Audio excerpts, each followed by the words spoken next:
No compromise. உங்க சைடுலயும் எங்க சைடுலயும். It's a GT promise. GT Holidays, South India's #1 travel brand. அபுதாபியில் வெறும் 50 லட்சத்தில் வீடு.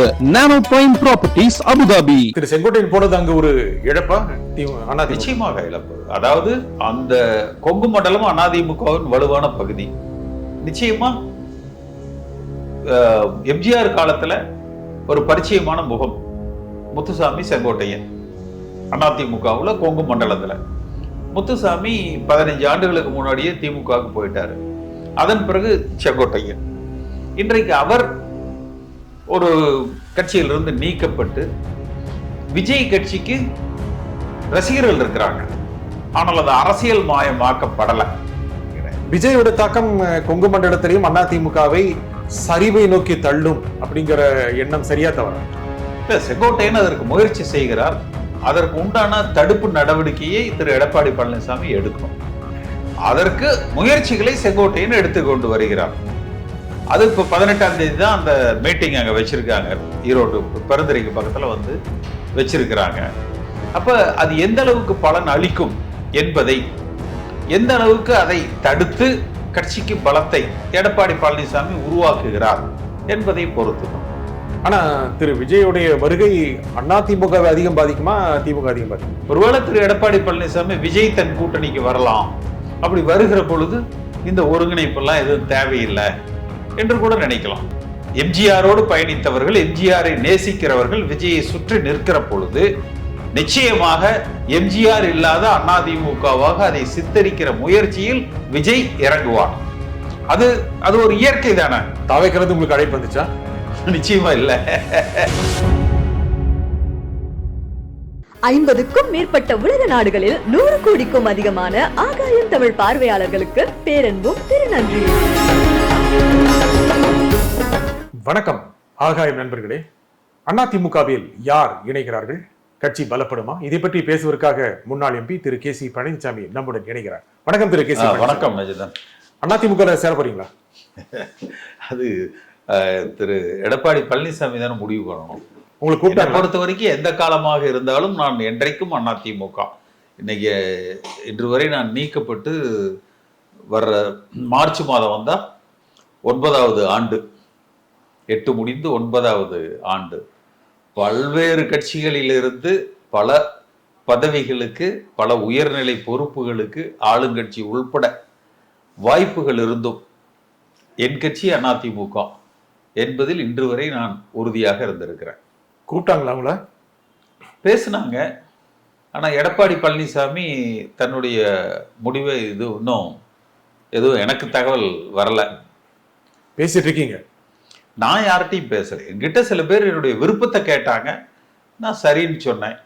ஆனால் இது வரைக்கும் அதிகாரப்பூர்வமாக எந்த அறிவிப்பும் வரல. அதிகாரப்பூர்வமற்ற முறையில் பேச்சு நடந்தது. கடந்த காலத்துல சொல்றீங்க? இல்ல, சென்ற மாதத்துல நடந்தது. ஆனா அதுக்கப்புறம் பொதுக்குழுவுக்கு முன்னாடி எதுவும் தென்படலை. அது பல்வேறு காரணங்களை சொல்றாங்க.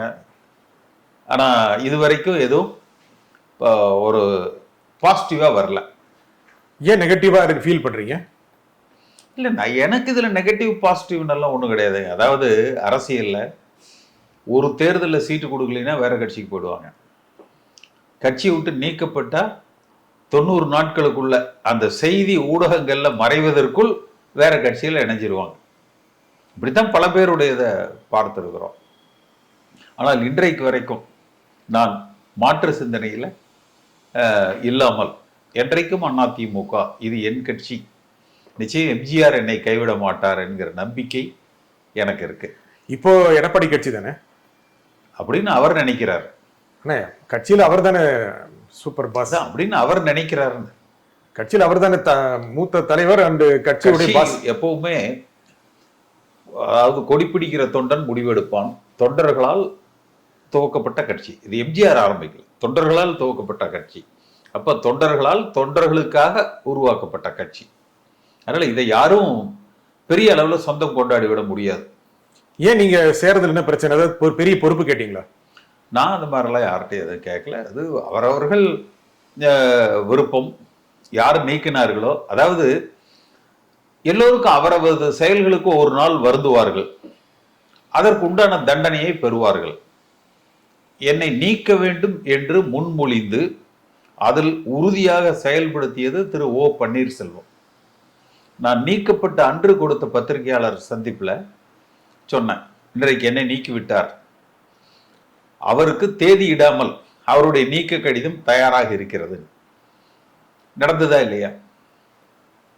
அதே போல சசிகலா அவர்கள் ஒரு காலத்துல எனக்கு உறுப்பினர் அட்டை விநியோகிக்க கூடாது, என்னை உறுப்பினராக சேர்த்த கூடாது என்று சேமா வேலுசாமின்னு அன்றைக்கு கோவை மாநகர் மாவட்ட செயலாளர் அவரிடத்துல கடுமையான உத்தரவுகள் போட்டிருந்தாங்க. நான் அம்மாவுக்கு ஜெயலலிதா அவர்களுக்கு ஒரு கடிதம் கொடுத்து திரு நத்தம் விஸ்வநாதன் கிட்ட சொல்லி அம்மா கவனத்துக்கு கொண்டு போக சொன்னேன். உடனே எனக்கு அந்த உறுப்பினர் அட்டை வழங்கப்பட்டது. அந்த சசிகலா இன்றைக்கு அதிமுகவில் இல்லை. அப்ப காலம் எல்லோருக்கும் ஒரு நாள் அடையாளம் காட்டும், அவர்கள் செய்த தவறுகளை உணர வைக்கும். எடப்பாடி பழனிசாமியும் தன் தவறை உணர்வார். ஆனா உங்களை சேர்த்துக்கல, அவருக்கு ஏதாவது பிரச்சனை இருக்கா? எனக்கு எதுவும் பிரச்சனை கிடையாது, எனக்கு யாரு கண்டு பயம் கிடையாது, எனக்கு யாரு கண்டு பிரச்சனை கிடையாது. அவருக்கு ஏதேனும் இருக்கலாம். என்ன பிரச்சனை? அது நீங்க அவர்கிட்ட தானே கேட்கணும், என்கிட்ட கேட்ட எனக்கு எப்படி தெரியாது? என்னை அவருக்கு போட்டியா நினைக்கலாம், ஒரே சமுதாயம் நினைக்கலாம், எம்ஜிஆர் காலத்துல இருந்து இருக்கிறவர் நினைக்கலாம், பின்னாடி எம்ஜிஆர் இருக்காருன்னு நினைக்கலாம், எது வேணாலும் காரணம். ஊடகங்கள்ல உங்களை போல ஊடகவியலாளர்கள் துருவி கேட்கிற போது வெளிப்படையாக மனம் திறந்து பேசுவது அவருக்கு பிடிக்காம இருக்கலாம், எதாக வேணாலும் இருக்கலாம்ல. ஆனா நீங்க அவருக்கு போட்டி ஆக முடியாதுல்ல? யாருமே இதுல யாருக்கும் போட்டி கிடையாது, யாருக்கும் போட்டி கிடையாது. அவரவர்களுக்கு உண்டான செயல் திறனுக்கு உண்டான பலன் எல்லோருக்கும் இருக்கு. உங்க தேவை கட்சியில் இருக்குன்னு நினைக்கிறீங்களா? இது என் கட்சி, நமக்கு தேவை என்ன என்பதை விட, அதாவது ஜெயிக்கிற கட்சியில சேரணும்னு நினைக்கிறது ஒண்ணு, நாம இருக்கிற கட்சி ஜெயிக்கணும்னு நினைக்கிறது ஒண்ணு. நான் எப்பவுமே நம்ம இருக்கிற கட்சி ஜெயிக்கணும்னு நினைப்பேன், அது வலுவாக இருக்க வேண்டும் என்று நினைப்பேன். அப்ப எனக்கு 12-13 வயதில் இருந்து பரிச்சயப்பட்ட கட்சி, மனம் ஈடுபாடு கொண்ட கட்சி, மனம் கவர்ந்த தலைவர், இன்று வரை ஒரு ஈடுபாட்டோட இருக்கிறோம். அதனால காலம் அதற்கு ஒரு விடை கொடுக்கும். யார் இதற்கு தடைக்கற்களாக இருக்கிறார்களோ அவர்கள் உணர்வார்கள் அல்லது உணர்த்தப்படுவார்கள். அந்த பகுதியிலிருந்து திரு செங்கோட்டையன் நீக்கப்பட்டு அவர் வேறு கட்சிக்கு தாவேக்காக போன பிறகு அந்த பகுதியில நிச்சயமாக உங்களை போன்ற ஒரு பலம் வாய்ந்த தலைவர் வேணும் அப்படின்னு அதிமுக நினைத்து, எடப்பாடி பழனிசாமி நினைத்து உங்களை அழைத்ததாக செய்திகள் வெளியாயின. நீங்க போய் சேர்ந்துருவீங்க, எந்த டைம் வேணாலும் நடக்கலாம். இப்ப நீங்க சொன்னீங்க பாருங்க, பலம் வாய்ந்த அப்படின்னு, அது அவருக்கு மைண்ட்ல, அப்போ எனக்கு பலம் எல்லாம் தேவையில்லை எனக்கு அப்படின்னு அவர் நினைச்சிருக்கலாம். இல்ல நீ சொல்லாட்டி நான் சொல்லாட்டி நீங்க அந்த பகுதியில பலம் வாய்ந்த தலைவர். நான் அது இல்லைன்னு சொல்ல வரல, அது இல்லைன்னு நான் சொல்ல வரல. அவருக்கு அது உறுத்தலாக இருந்திருக்கலாம் அல்லது பயமுறுத்தலாக இருந்திருக்கலாம். சரி, இப்ப எப்படியாவது வென்று ஆட்சி அமைக்க வேண்டும் என்கிற பொழுது எல்லோரும் வேண்டும் என்று நினைக்கலாம். இருப்பதை வைத்து மகிழ்வோடு வாழ்வதற்கு எதுவும் தேவையில்லைன்னு நினைக்கலாம். அந்த பகுதியில் செங்கோட்டையன் போன பிறகு ஒரு வேக்யூம் வந்துருச்சு, ஒரு வெற்றிடம் வந்துருச்சு, அதை உங்களால் நிரப்ப முடியும் அப்படின்னு திரு எடப்பாடி நினைத்ததாக சொல்லி உங்களை அழைத்தார்கள் சொன்னாங்க. இப்ப ஆங்கில பத்திரிகைகள் அது செய்தியாக வந்தது, பல ஊடகங்கள்ல ஊடகவியலாளர்கள் சொன்னாங்க, என்கிட்ட விருப்பத்தை கேட்டார்கள், நான் சரி என்று சொன்னேன். அதற்கு பிறகு எனக்கு எந்த பதிலும் சொல்லப்படலை. ஆனா கூப்பிடுவாங்கல்ல தெரியாது, அவர்கள் என்ன செய்வார்கள் எனக்கு எப்படி தெரியாது. ஆனா திரு செங்கோட்டையன் போனது அங்க ஒரு இழப்பா? நிச்சயமாக இழப்பு. அதாவது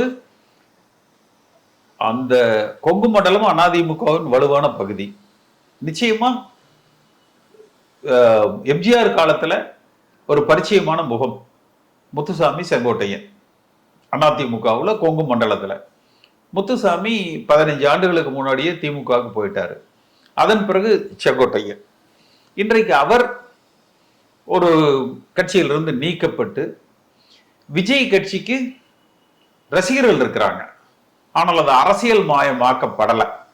அவர்களுக்கு ஒரு அரசியல் மயம். இப்ப நேத்து கூட அந்த ஆனந்த் பேசியிருப்பார். அதாவது எங்களுக்கு நீங்க தான் வழிகாட்டணும், 70 தொகுதிகளில் எங்களை வெற்றி பெற வைக்க வேண்டும். அந்த ஒரு பலத்தை அவரால் அது முடியுதோ இல்லையோ அவர்களுக்கு ஒரு நம்பிக்கையை கொடுத்திருக்கிறாங்க. முடியுமா முடியாதா திரு செங்கோட்டையானால் அங்கு கிட்டத்தட்ட இருக்கின்ற 70 தொகுதிகளில் தாவேக்காவுக்கு ஒரு தன்னிலை கொடுப்பது எடப்பாடி பழனிசாமி சரியாக இந்த இயக்கத்தை வழிநடத்தினால் மீண்டும் ஆளுகிற கட்சியாக அதிமுக உருவெடுக்கும். அது திமுகவையும் வீழ்த்தலாம். ஆனால் எடப்பாடி பழனிசாமி தான் மட்டுமே போதும் என்று நினைத்தால் மற்றவர்களும் பலம் பெறுவார்கள். ஏன்னா ஒரு அரசியல் இயக்கம் என்பது மன்னிக்கணும், நீங்க திரு எடப்பாடி பழனிசாமி தான் மட்டும் என்று நினைத்தால் மற்றவர்கள் பலம் படுவார்கள் நீங்க சொல்றது மற்ற கட்சிகளை சொல்றீங்க. மற்ற கட்சிகளை சொல்றோம். அதாவது தன்னுடைய பலம் மட்டுமே போதும். அது எம்ஜிஆர் நினைத்தார், ஜெயலலிதா அம்மா நினைச்சாங்க, அவர்களுக்கு அது சாத்தியமாக இருந்தது. ஆனால் எடப்பாடி பழனிசாமி காலத்துல அது அவ்வளவு சாத்தியம் இல்லை. நான் அது சொல்வதற்கு காரணம் என்னன்னா, ஒரு அரசியல் கட்சிக்கு 4 விதமான 4 முனைகள் உண்டு. ஒன்று, கட்சியினுடைய தலைவருக்கு உண்டான மக்கள் ஈர்ப்பு, மக்கள் செல்வாக்கு, மக்கள் நம்பிக்கை. இதுல புரட்சி தலைவர் எம்ஜிஆருக்கு முழுமையாக இருந்தது, ஜெயலலிதா அம்மாவுக்கு முழுமையாக இருந்தது. இன்றைக்கு விஜய் அதுல அதிகபட்சமா ஸ்கோர் பண்றாரு. சீமான் ஓரளவுக்கு நல்லா பேசுறார் என்று ஸ்கோர் பண்றாரு. திரு ஸ்டாலின் அவர்களுக்கு பெரிய நெகட்டிவ் இல்லை. ஆனால் அதிமுகவில் பேச்சாற்றல், எழுத்தாற்றல், அந்த தலைவரது ஈடுபாடுங்கிறது திரு எடப்பாடி பழனிசாமி தன்னை ஒரு விவசாயியாக அடையாளம் காட்ட கொள்வது மட்டும்தான். அதை தவிர அவரிடத்தில் ஒரு தனித்திறமைகள், ஒரு பெரிய பேச்சாற்றல், எழுத்தாற்றல் அந்த மாதிரி எல்லாம் எதுவும் இல்லை. கூட அவருக்கு பலகீனமாக இருக்கிறது, ஒரு வலிமையான கட்சியை சிதைத்து விட்டார் என்கிற ஒரு பர்செப்ஷன். அது யார் கொடுக்குறாங்க? இது ஒரு பங்கு. அடுத்த பங்கு, அந்த இன்னொரு முனை, கட்சியில 2ஆம் கட்ட தலைவர்கள். அந்த 2ஆம் கட்ட தலைவர்கள்ங்கிறது அடுத்த தலைவருக்கு அடுத்த நிலையில் இருந்து ஒன்றிய நகர செயலாளர் வரைக்கும் இருக்கிற நிலைகள். அது திமுகவில் இன்டாக்டா இருக்கு, தாவேக்கால இல்லை, சீமானுக்கும் இல்லை. அதிமுகவில் அது சிதைக்கப்பட்டு விட்டது. பலர் இதுவரைக்கும் முகம் தெரிந்த புரட்சி தலைவர் எம்ஜிஆரால் அம்மாவால் வளர்க்கப்பட்ட ஒரு 100 பேர் அவர்களா சென்றிருப்பாங்க அல்லது இவர்களாக விளக்கி இருப்பார்கள். எது எப்படி இருந்தாலும் சேதாரம் கட்சிக்கு. அதில் ஒரு சிதைவு, அவர்களது ஆதரவாளர்கள் அதை தொட்டு ஏற்படுத்திய சிதைவு. அப்ப அந்த இடத்துல ஒரு பலகீனம் இருக்குது. அது திமுகவுக்கு ஒரு எட்ஜ் இருக்குது. அதுக்கு அடுத்து அந்த பூத் லெவல்ல இருக்கிற அந்த கிளை பூத்து, அவர்கள் மக்களிடத்துல சென்று அந்த வாக்குகளை பெறுவது, அதை ஓரளவுக்கு எடப்பாடி பழனிசாமி வைத்திருக்கிறார். திமுகவும் அதை பலமா வச்சிருக்கிறாங்க. சீமானுக்கு, விஜய்க்கு அது இல்லை. 4வது முனை என்பதுதான் முக்கியம். ஒவ்வொரு கட்சிக்கும் ஒரு சித்தாந்தம் இருக்கும். அதிமுக இது ஒரு திராவிட கட்சி, அதனுடைய கொள்கைகள், அந்த இயக்கம் பயணிக்கிற பாதை, அப்புறம் நேரேட்டிவ், பர்செப்ஷன், அந்த மாதிரி சித்தாந்த ரீதியான, கொள்கை ரீதியான ஊடக கட்டமைப்பு, அதாவது ஒரு இமேஜ் உருவாக்கம். இதுல அத அடிப்படையில தான் சமீபத்தில் திருவண்ணாமலையில திமுகவினுடைய மாநாடு. அது சித்தாந்த அரசியலினுடைய எதிரொலி. திமுகவுக்கும் இந்துத்துவாவுக்கும் ஆன சித்தாந்த அரசியல். அடுத்த ஒரு 25 ஆண்டு காலத்துக்கு அந்த சித்தாந்தத்தை நாங்கள் முன் எடுக்கிறோம் என்பது. அதிமுக இளைஞரணி செயலாளர் யார் சொல்லுங்க பார்க்கலாம், டக்குன்னு யோசிக்காம. இல்ல தெரியலையே. திமுக யாரு? அவரு சுவாமிநாதன். அப்ப அந்த இளைஞரணி இன்றைக்கு பலமாக இருக்கிறதா? அதை டிவியில பார்த்தோன்னா நமக்கு தோணணும்ல, சே நமக்கு எங்க இப்ப அவங்க ஏன் வட மாவட்டத்துல போடுறாங்க? வன்னியர் அந்த பாமக அதிமுக இடத்துல திமுக பலகீனப்படலாம். அது விஜயும் எதிராக போகிற பொழுது விஜய், பாஜக, பாட்டாளி மக்கள் கட்சி அதிமுக கூட்டணி அங்க பலமாக இருக்கலாம். அப்ப நமக்கு அது ஒரு பலகீனமான பகுதி. அதை பலப்படுத்துவதற்கான முயற்சி. அப்ப உடனே என்ன பண்ணணும்? எம்ஜிஆராக இருந்திருந்தால், ஜெயலலிதா அம்மாவாக இருந்திருந்தால், தென் மாவட்டங்கள்ல தான் அதிமுக இருக்குங்கிறீங்க, அங்கதான சாதிய பாகுபாடு இருக்கு, பாதிப்பு இருக்குதுங்கிறீங்க. அடுத்த மாசம் இல்ல இந்த மாச கடைசியில அல்லது ஜனவரி முதல் வாரத்துல திருநெல்வேலியில ஒரு இளைஞரணி மாநாடு 2 லட்சம் பேர் திரள்வார்கள்னு அந்த இளைஞரணி செயலாளர் இந்நேரம் களத்துல இறங்கி இருக்க வேணாமா? இளைஞரணி செயலாளர் யாருன்னே தெரியலன்னா அப்ப இதுதான் நான் சொல்றது. இதுதான் அது ஒரு கட்சியினுடைய பலம் பலகீனம் என்பதை நம்ம ஆராய்ந்து பார்க்கணும். நீங்க சொன்னதுலயுமே அவருக்கு தெரியும்ல எடப்பாடி. அடுத்தது, இந்த சித்தாந்த அரசியலை முன் எடுப்பதில் ஒரு இருக்கு. ஆனா அந்த இடத்தை முழுமையாக நான் நிரப்பிக் கொண்டு இருக்கிறேன் கட்சிக்கு வெளியில இருந்து. அப்ப நான் அங்கீகரிக்கப்படுகிற பொழுது அந்த இடமும் நிரப்பப்படலாம். ஏன்னா நான் நீக்கப்பட்டதே எதுக்காக? திராவிட சித்தாந்தங்களை நாம் உயர்த்தி பிடிக்க வேண்டும், இந்துத்துவ சித்தாந்தங்களுக்கு நாம் அடிமையாகிவிடக் கூடாது. இதற்காகத்தானே நீக்கினாங்க, இதற்காகத்தானே நான் நீக்கப்பட்டேன். இன்றைக்கு திமுக கட்டமைப்பது என்ன? அந்த இந்துத்துவ திராவிட சித்தாந்த அரசியல் தானே. அப்ப இதெல்லாம் தேவை. அப்ப இன்றைய தேதிக்கு ஒரு குழுவாக எல்லோரும் அதில் முதன்மையானவராக எடப்பாடி பழனிசாமி இருக்கலாம், அதுல யாருக்கும் மாற்று கருத்து கிடையாது. ஆனால் எல்லோரும் வேண்டும் என்று நினைக்கணும். இந்த இடம்தான் ஒரு பலகீனமான இடமாக நான் கருதுறேன். நீங்க சொன்னது இப்ப இந்த பிரியாரிட்டியில பாருங்க. அதனாலதான் திமுக, அதிமுக, விஜய், சீமான் இந்த 4ஐயும் கூட்டி கழிச்சு பாருங்க. 1 2 3 4 இதுலதான் இந்த ஆர்டர்ல வரும். அப்ப நமக்கு வீக் ஸ்பாட் எங்க, அதை நம்ம பலப்படுத்தணும். நீங்க சொன்னீங்க தென் மாவட்டங்களில் அதிமுக பலவீனமாக இருக்கு. நான் சொல்லல, அப்படி ஒரு தோற்றம். அங்கு மாநாடு நடத்தி இருக்க வேண்டும். ஆனா முக்கியமாக கொங்கு மண்டலத்துல ஸ்ட்ராங்கா தான் இருக்கு. எடப்பாடி ஒருத்தர் பத்தாதா? இது கொங்கு மண்டலத்துக்கு மட்டும் நம்ம என்ன மாநகராட்சியில போட்டியிடுறோமா என்ன? இங்க தமிழ்நாடு முதலமைச்சர்னா கொங்கு மண்டலத்தில் வெற்றி பெறுகிறவர் தமிழ்நாட்டின் முதலமைச்சர்னு இருக்கா? தமிழகம் ஏகோபித்த அளவில் ஒருவரை ஏற்றுக்கொள்ளணும் இல்லையா? அது தேவையில்லை. அப்ப அதுக்கு தமிழகத்துல எல்லா நாலாபுறமும் தேவையில்லையா? 4 மண்டலங்களிலும் சென்னை மாநகரிலையும் 5 புறமும் தேவையில்லையா? ஆதரவு தேவையில்லையா? அங்கே உங்களை எடுத்துக்கிறதுல திரு எடப்பாடி தவிர மற்ற தலைவர்களுக்கு நெருடல் இருக்கும். வேற யாருக்கும் அதுல மாறுபட்ட கருத்து இருப்பதாக எனக்கு தெரியல. நீங்க அது தெரியலன்னு சொன்னாலும் கூட உங்களுக்கு நிச்சயமா நல்லா தெரிஞ்சிருக்கும். இல்ல, எல்லாருமே வேலுமணி சேர்த்த வேண்டும் என்றுதான் அவர் வலியுறுத்தி இருக்கிறார். KP முனுசாமியும் சேர்த்த வேண்டும் என்றுதான் வலியுறுத்தி இருக்கிறார். இன்னும் அது குறித்த ஒரு முடிவு எடப்பாடி பழனிசாமி தெரிவிக்காமல் இருக்கிறார். தெரிவிக்காமல் இருக்கிறார் நீங்க சொல்றீங்க, தெரிவிக்க வாய்ப்பு இருக்கு, உங்களை எடுத்துக்க வாய்ப்பு இருக்கு. தெரியலன்னு சொல்றேன். எனக்கு தெரியாத நான் எப்படிங்க சொல்றேன்? நான் எப்படி அசம்ஷன்ல சொல்றேன்? என்ன பிரச்சனை? அவரை உங்களை எடுத்துக்கிறதுல அவருக்கு என்ன சிக்கல்? அவருக்கு தான் நீங்க கேட்கணும். அவர் ஒருவேளை நாம தேவையில்லைன்னு நினைக்கலாம். தேவையில்லைன்னு நினைக்கலாம்ல? தேவையில்லைன்னு நினைக்கலாம். இல்ல ஒரு சார், நீங்க வெற்றி பெற வைப்பதற்கு தான் எல்லோரும் வேணும். வெற்றி பெற தேவையில்லைன்னு நினைச்சா யார் வேணாலும் நினைக்கலாம். அது யாருமே தேவையில்லை. இல்ல உங்களை கண்டு பயமா? அப்படி நான் நினைக்கல. எல்லோரும் வேண்டும் என்று நினைக்கணும்.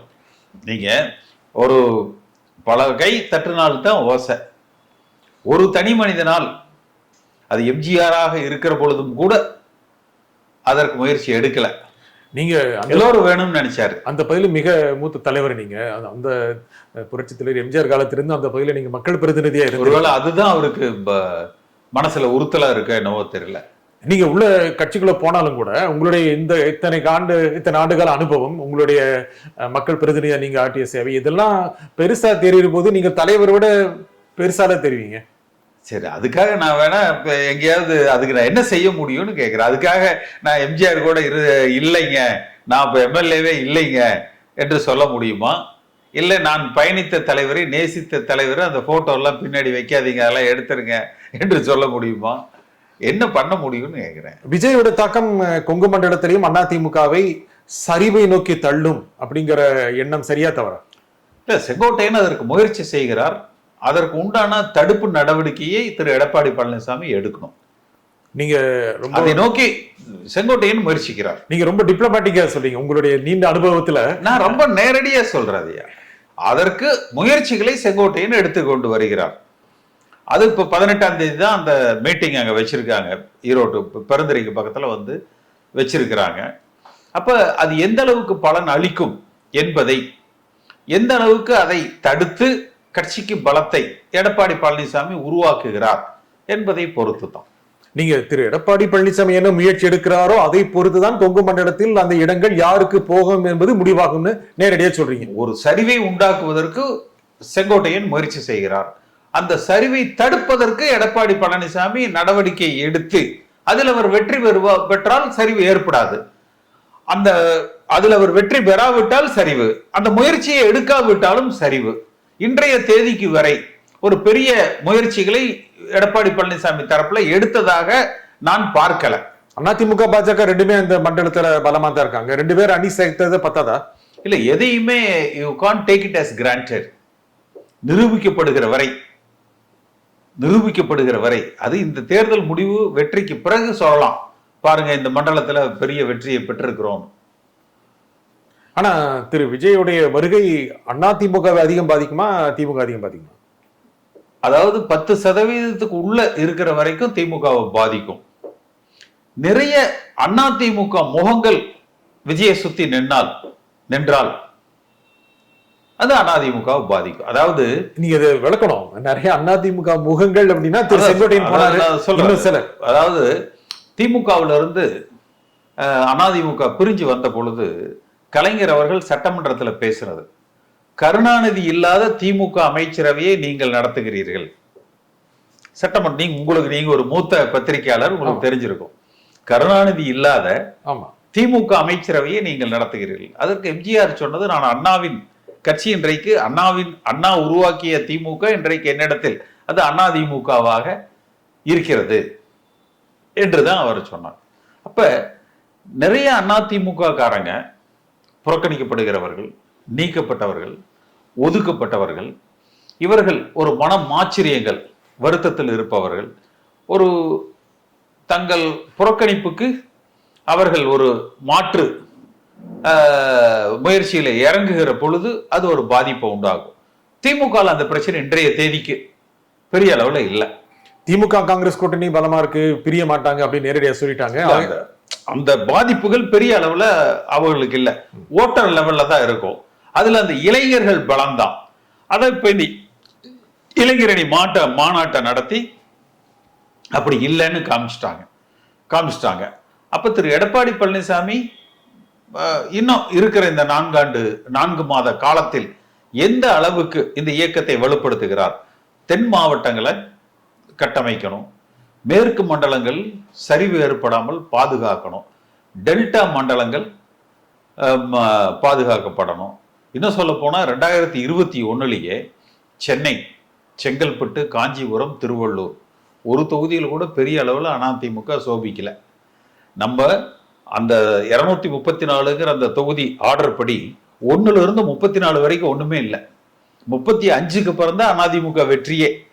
35 இடங்களை திமுக கூட்டணி கைப்பற்றி 36வது இடத்துக்கு மேலதான் அதிமுக 1-2 இடங்கள்னு அந்த கவுண்டர் துவக்கிறாங்க. அப்ப இது ஒரு பாதிப்புல நிக்குது. அன்றைக்கும் பாஜக கூட்டணி அதிமுகவோடு இருந்தது.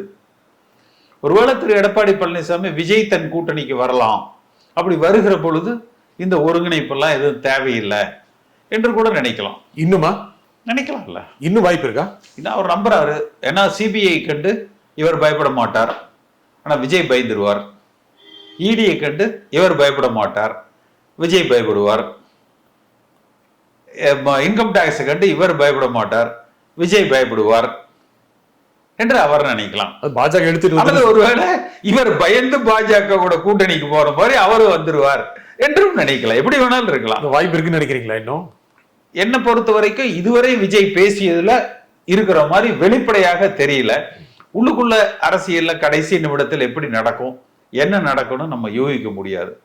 நிறைய அதிமுக முகங்கள் விஜய் சுற்றி இருந்தால் அது மிகப்பெரிய தாக்கம் நீங்க சொன்னீங்க. ஆமா, அப்ப கலைஞர் சொன்னார் இல்லையா, அப்ப எம்ஜிஆர் இல்லாத அதிமுகவை போல ஒரு தோற்றத்தை, எம்ஜிஆரோட பயணித்த ஒரு 10 பேர் முக்கிய முகங்கள், மக்கள் மத்தியில் இன்றைக்கும் பிரபலமாக இருக்கக்கூடிய ஒரு 10 பேர் எம்ஜிஆரோடு பயணித்தவர்கள், எம்ஜிஆரை நேசிக்கிறவர்கள் விஜயை சுற்றி நிற்கிற பொழுது நிச்சயமாக எம்ஜிஆர் இல்லாத அதிமுகவாக அதை சித்தரிக்கிற முயற்சியில் விஜய் இறங்குவார்.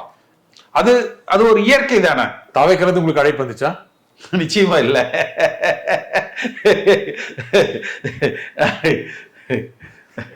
வந்தா வாய்ப்பு இருக்கா போறதுக்கு? என்றைக்கும் அதிமுக நான் நினைக்கிறேன். ஆனா யாரும் முற்றும் துறந்த முனிவர்கள் அல்ல. முற்றுப்புள்ளி வைக்கல நீங்க? இல்ல, யாரும் அதாவது எதுக்கும் ஒரு 8 ஆண்டு காலம் 9 ஆண்டு காலம் பார்த்துட்டோம். அதனால ஜனவரி மாசத்துல பார்ப்போம் என்ன நடக்குதுன்னு சொல்லிட்டு. நீங்க உங்க ஆப்ஷன் ஓபனா வச்சிருக்கீங்க. இப்ப நீங்க சொன்ன பதில் நிச்சயமா எவ்வளவு காலத்துக்கு காத்திருக்க முடியும்? ஒருவேளை அதிமுகவில் உங்களுக்கு அழைப்பு இல்லை என்றால் நீங்கள் தாவேகாவுக்கு செல்ல வாய்ப்பு இருக்கிறது, அப்படித்தானே? அப்படின்னு நீங்க யூகிச்சுக்கிட்டு நீங்க சொன்னது பொறுப்பு இல்ல. நீங்க சொன்னது அப்படி இல்லை. 8 ஆண்டு காலம் பொறுத்துட்டேன், இன்னும் சில மாதங்கள் பொறுத்திருப்பதாக நினைக்கிறேன். இன்னும் 1-2 மாதங்கள் பொறுக்கலாம் என்று நினைக்கிறேன். திமுகவுக்கு 200 சீட்டு அப்படின்னு இப்ப கூட திரு செல்வ பிரதி சொல்றாரு. ஏன்னா கடந்த மக்களவை தேர்தல் வச்சு பார்க்கும்போது கிட்டத்தட்ட 210 சீட்டுக்கு மேல சட்டப்பேரவை தொகுதிகள் ஜெயிச்சாங்க. ஆகையில ஒரு 200 சீட்டு நிச்சயம். நம்புறீங்களா? இல்ல, அவங்க கூட்டணியில இருக்கிறாரு. அப்படி பேசாம அவர் வேற என்ன பேச முடியும்? இல்ல 200 சீட்ல திமுக தோற்கும்னு அவரு பேசினா அவர் மாநில தலைவரா இருக்க முடியுமா? காங்கிரஸ் திமுக கூட்டணியில இருக்க முடியுமா? இல்ல, அவருடைய கணக்கு இல்ல. உங்க நீங்க இந்த அவருடைய செல்வ பெருந்தகை சொன்னதெல்லாம் நடக்கிறது இல்ல. நீங்க ரியாக்ட் பண்ணணும்னு சொல்லல. அவர் சொல்லி நீங்க நினைக்கிறீங்களா? அவருடைய விருப்பமா இருக்கலாம். இல்ல, நீங்க திமுகவுக்கு முதலிடம், 2வது இடம் அதிமுக. எல்லாமே எடப்பாடி பழனிசாமி எப்படி இந்த தேர்தலை எதிர்கொள்ள போகிறார், எப்படி கூட்டணி அமைக்க போகிறார், எப்படி அதிமுகவை ஒருங்கிணைக்க போகிறார், எப்படி நான் சொன்னேன் இல்லைங்களா, தலைவருக்கான வசீகரம், சித்தாந்த கட்டமைப்பு, 2ஆம் நிலை தலைவர்கள், அந்த ரூட் லெவல், பூத் லெவல், இந்த 4 விஷயங்கள் கூட பணபலம். அந்த பணபலத்துல எடப்பாடி பழனிசாமி ஓட்டுக்கு 2000 ரூபாய் கொடுத்தாருன்னா திமுக 5000 ரூபாய் கொடுக்கும். அதனால அதுல நிச்சயமா இன்றைய தேதிக்கு எடப்பாடி பழனிசாமியால் அவர்களிடத்துல எந்த அளவுக்கு போட்டியிட முடியும்னு தெரியல. அப்ப மிச்சம் இந்த சித்தாந்த பலத்துல நம்ம போட்டியிடலாம், அவர்களை விட நாம் சிறப்பா செய்யலாம், கட்டமைப்புல செய்யலாம், 2ஆம் கட்ட தலைவர்களை நம்ம உருவாக்கலாம். எடப்பாடி பழனிசாமி தன்னுடைய இமேஜை பில்டு பண்ணலாம். ஏன்னா இப்ப இன்றைய தேதிக்கு இந்த கட்சியை சிதைத்து விட்டார். 100 பேருக்கு மேல வெளியில விரட்டப்பட்டு விட்டார்கள், சுயநலமாக இருக்கிறார். அது மாதிரி பல நெகட்டிவ் இமேஜ் தான் அவருக்கு பில்ட் ஆயிருக்குது. ஓபிஎஸ் வர நினைக்கிறாரு, வர வாய்ப்பு இருக்கு. டிடிவியும் கூட்டணி அமைக்க வாய்ப்பு இருக்கு. இதுக்கெல்லாம் வாய்ப்பு இருக்கா? இல்ல, இன்றைய தேதிக்கு எல்லோரையும் கூட்டணிக்குள்ள கொண்டு வருவதற்கு பாரதிய ஜனதா கட்சி முயற்சிக்கிறாங்க. அதை நீங்க ஏத்துக்கிறீங்க? இல்ல, எது நடக்குதுங்கிறத பார்ப்போம். நம்ம ஏற்றுக்கொள்கிறோம் ஏற்றுக்கொள்ளல என்பது முக்கியம் அல்ல. பிஜேபி இருந்தாலும் நீங்க அதிமுகவில் இணைவதற்கு தயார் தான். இல்ல, பிஜேபிங்கிறது அதிமுக பிஜேபியோடு இணைந்து விட்டால் அந்த கட்சியை கொண்டு போய் இணைச்சிட்டாங்கன்னா அதை ஏற்றுக்க மாட்டோம். கூட்டணி என்பது அப்புறம் அது அம்மா காலத்திலே இருந்திருக்குல்ல. சித்தாந்த அடிமைகள் ஆகிவிடக் கூடாது, சித்தாந்த அடிமைகள் ஆகிவிடக் கூடாது. இந்த நிகழ்ச்சியும் கருத்தில் குறிப்பிட்ட கேசி பழனிசாமி, மிக்க நன்றி. மீண்டும் ஒரு நிகழ்ச்சியை சந்திப்போம். நன்றி, வணக்கம். No compromise. உங்க சைடுலயும் எங்க சைடுலயும். It's a GT promise. GT Holidays, South India's #1 travel brand. அபுதாபியில் வெறும் 50 லட்சத்தில் வீடு. நானோ பாயிண்ட் ப்ராப்பர்ட்டிஸ், அபுதாபி.